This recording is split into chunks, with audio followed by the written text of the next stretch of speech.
Shot! RCB!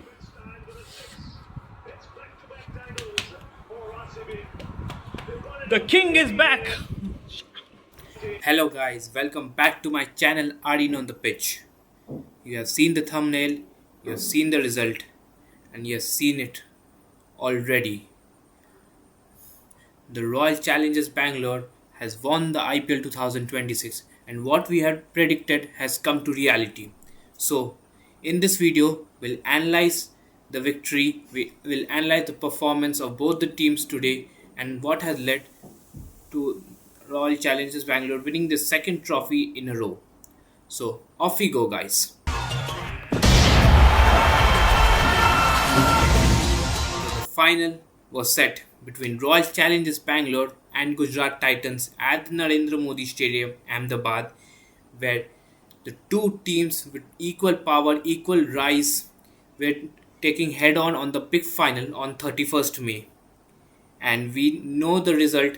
We'll analyze whatever happened in that game in the big final. So, firstly, we'll go straight to the toss. Royal Challengers Bangalore won the toss and elected to bowl, where Rajat Patidar uh, said that the pitch looked like a good batting track and he wanted his bowling attack to restrict them to as lower score so that the batsman could chase it comfortably. While Shubman Gill wanted to bat first himself in the track because he believed it was a good batting track and he believed that his bowlers will defend any score on this ground. So we saw the game before Gujarat Titans chased 214 against Rajasthan Royals at Molanpur with an outstanding century of Shubman Gill 104 and a great knock from Sai Sudarshan scoring 58 runs. So Gujarat Titans had that confidence after that massive loss against Royal Challengers Bangalore at qualifier 1 in Dharamshala. So as we see as we see, the Gujarat Titans, Shubman Gill and Sai Sudarshan had a good start in the first over. They scored 13 runs, and it really looked like a perfect batting track. We looked like Gujarat would score at least in excess of 200 plus. But what happened after that was completely downslide for Gujarat. They never recovered. They had probably scored 22 runs in the first 2.1 overs before they lost Shubman Gill due to Hazelwood, who got him in just his first over. After him, he hit him in a boundary. Again, Gill trying to play his favorite pull shot, but he just got a top edge and was caught by Rajat Patidar. He was dismissed for 10. Then Sai Sudarshan was dismissed by a bouncer by Bhuvneshwar Kumar, where he tried to uppercut him, which ball was really head high, but he could just get a leading edge, which went up in the air, and Jitesh Sharma took an easy catch. Gujarat were 26 for 2, and before that, Gujarat had actually sent Nishant Sandhu instead of Josh Butler, so that they wanted Nishant Sandhu to take on the power play. Well, we have not seen many instances of Nishant Sandhu in this tournament because Gujarat had really relied on the top three. In fact, his stats were just 43 runs in 8 innings. I had actually seen one decent innings where he probably scored 20 odd runs against Punjab Kings on his debut, but did not show many notable contributions. So sending him at number 3 at the final was a big question for me. But just like it goes, Sai Sudarshan was dismissed by the bouncer, where RCB really utilized the short balls, the bouncers, the slower balls really well. They understood the track. The pitch, which looked like a decent batting track, looked attacked slowish, so the ball was not quite coming onto the bat as well, but it was still looking a decent batting track. RCB bowled really disciplined lines. They used their bouncers really well and they got both the openers in just 4 overs. And after that, trying to that rebuilding, Gujarat Titans just fell into a big shell. You had seen in one particular stages they had scored They had went through 33 balls without a single boundary in that final. Nissan Sandhu trying to clear one again over long off was caught by Devdutt Padikkal. Again, RC Rasikdar Salam, who was a key asset in this final, bowled a shot of a good length, and he could just drag it to Devdutt Padikkal at long off. He was dismissed for 20, and Gujarat really struggled to gain any momentum. They struggled to build partnerships. In fact, they were 55 for 3 in 8 overs. Then Josh Butler just could never get going. RCB really looked sharp in the plans, sharp in the thinkings, sharp in the field placements, where Butler was trying to get the boundaries, but he could just get the fielders. And he was eventually stumped by Krunal Pandya in the 12th over, where the scoreline was just 73 for 3 in 12 overs. You would see it's a very strange score that a batting side would score just 73 runs in 12 overs in the final. So 73 runs in 12 overs, and Krunal Pandya again an outstanding bowling performance, 1 for 23. He just shows why he is a clutch master in the final, why he has got 5 trophies, and again he had bowled an outstanding spell in the final. Washington Sundar played a good hand with the bat. He scored a half century in 37 balls and was the only reason where Gujarat managed to get to the score of 155, which looked like maybe Gujarat would get even lesser than that. I was thinking that probably in the 14th or 13th over they would score just 145 or 150. They managed to get to 155. They had sent in Arshad Khan, who played a decent hand, scoring in 15 of 6 balls. He hit 2 sixes. And in fact, he had scored 2 sixes out of the total 3 sixes which Gujarat Titans had hit in that innings. So Gujarat had actually hit only 3 sixes in the final.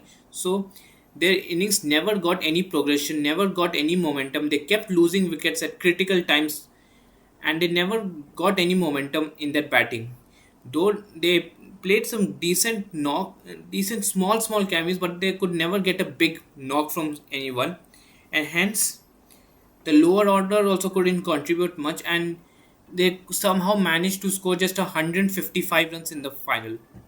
Well, it is not a big score, but it is still a defendable score. We had seen 129 being defended by Mumbai Indians into the 2017 final, where they won by 1 run. We had seen 149 defended by Mumbai Indians, where again Mumbai won by 1 run. So we have seen that 155 is still a defendable score. And this pitch was not a straightforward, like a flat wicket, what we would say. In the recent playoffs game, we had seen all games had scored the teams has gone more than 200 plus runs. In this final, they could score just 155 runs, 155 for 8 in the 20 overs. In the bowling, Bhuvneshwar Kumar, as usual, outstanding, 2 for 29 in 4 overs, getting to 28 wickets.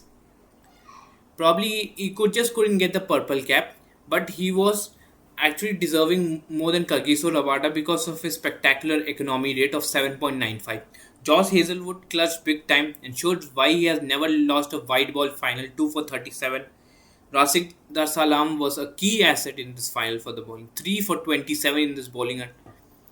Replacing Yash Dayal, he has played an extremely key hand for RCBs, getting 19 wickets in just 12 games, and showed why he is a very giving signs of a third pace bowler. He has all the varieties of a T20 bowler we have. He has slower balls, he has bouncers, he has a good Yorker. There's all the variations in the book. He has a great cross seam, and Krunal Pandya scores 1 for 23. Duffy was decent, but not quite impactful, none for 38 in his 4. So, the chase was on. RCB needed 156 runs from the 20 overs, and Gujarat knew that the only chance they could get in this game was to get early wickets in the power play. They needed to get at least 3 to 4 wickets in the power play so that they could get a great advantage against this massive, powerful RCB batting order. But RCB just went on from ball 1.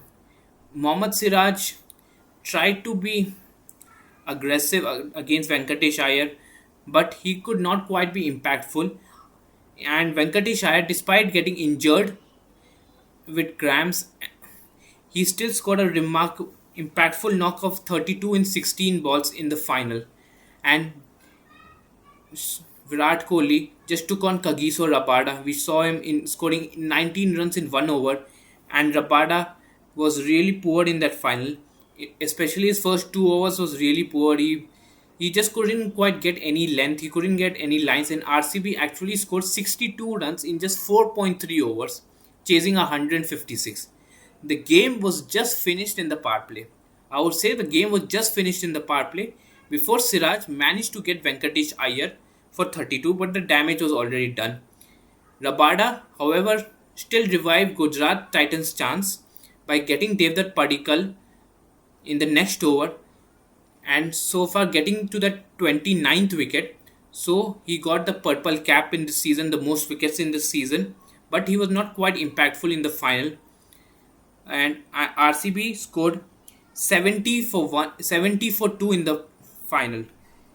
So after the strategic timeout, the only gamble, RCB was 88 for 2 in 8 overs, and you would just know that how much runs to win. They really needed just 68 runs from 12 overs. So Gujarat had to pull one final gamble, which was Rashid Khan, and it paid off remarkably. Rajat Patidar tried to hit one over long off as he normally does, but was caught by Kagiso Rabada, and Krunal Pandya was again dismissed in the same over. And Gujarat found some hope, some chance as they managed to get them 91 for 4 in 9 overs. The conditions were really hot, really humid, but there was, of course, one man who was always on the crease. One man we always knew who he was, why he is called the king, why he is called the clutch master, and why he is the greatest batter in this current generation. Virat Kohli. An outstanding performance in the final. 75 not out from just 42 balls. In fact, he had scored his fastest ever 50 in a T20, in fastest ever 50 in an IPL in this final, 15-25. He had actually scored 27 of 9 in one stage because he just smashed the power play. He had seen the first two balls and just said that let's just go after the power play, and he just took on Siraj and Rabada, and his famous flick over deep mid wicket for a six was a classic six. He scored 75 of 42 and just clutched the game again.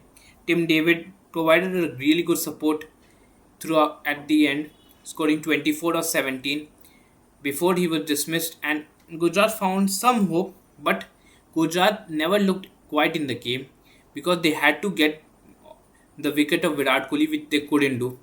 And Virat Kohli just finishing the six, finishing things off with a style, as we always does. The king finishes off in style, 75 of 42, and RCB had won the trophy for the second time in a row. Rajat Patidar joins the list of elite leaders of MS Dhoni and Rohit Sharma of winning back-to-back trophies. MS Dhoni won it at 2010 and 2011. Rohit Sharma won it at 2019 and 2020, and now Rajat Patidar at 2025 and 26. And RCB, after like 17 years of trophyless, have now won back-to-back trophies, and showed why, when you have a perfect squad, when you have a perfect environment, when you have ticked all the boxes, batting, bowling, fielding, in the mega auction, you have literally won the game there. And this result was just the byproduct of the outstanding environment, outstanding process what they had done. Some great kudos to Dinesh Karthik, Andy Flower, and Mobovat for creating this outstanding team who has won this back-to-back titles. I would like to appreciate all the players of Royal Challengers Bangalore. I will pick a few. Phil Salt, Virat Kohli, Venkatesh Iyer, Devdutt Padikkal, Rajat Patidar, Jitesh Sharma, Tim David, Romario Shepherd, Krunal Pandya, Bhuvneshwar Kumar, Josh Hazelwood, Jacob Duffy, Rasik Salamdar, Suyash Sharma. and all the bench players. Jacob Vettel couldn't quite do an impact, but Jacob Vettel and all the other players who had been with RCB this season, and all the other bench players for being an outstanding support, outstanding physios for this side.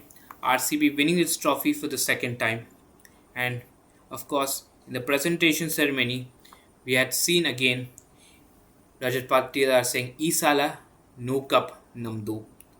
The presentation, Vaibhav Suryavanshi just getting all the awards sweep. He probably won, if I would name a few, Vaibhav Suryavanshi probably just won everything. He won the most valuable player award. He had won the orange cap with 776 runs. He had the highest strike rate in the season, 237. He had the most number of sixes in a season, 72 sixes. And he Kagiso Rabada won the purple cap in the season. Mohammad Siraj getting the most number of dot balls. Sai Sudarshan most number of fours in the season. And again, Vaibhav Suryavanshi getting the emerging player of the season award. And the other awards were also given. The best pitch and ground was given to the Eden Gardens and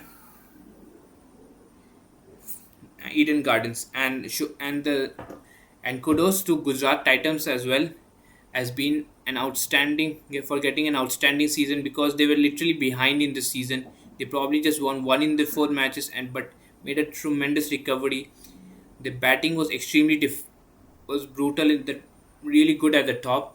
Probably the bowling was really remarkable in this season. Probably I would recommend them to get a good middle order, because a good middle order is really vital for you to winning. We saw it with RCB.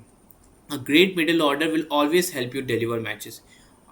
I would say Gujarat really lacked finishers in the season. They couldn't get a proper finisher, so you would never get a proper finish from Gujarat Titans. But congratulations for them for having an outstanding season, and of course RCB winning the season again. So that's all from my video. We'll meet again in IPL 2027. This blockbuster season of IPL has ended. We'll now go next to the international summer. Probably the India-Afghanistan test will start in a few days at Mulanpur, which was hosting his first ever test match game. So we'll go straight into that. So till then, thanks for everyone. If you like the video, please give it a like, share and subscribe my channel, Aryan on the Pitch. Thank you guys.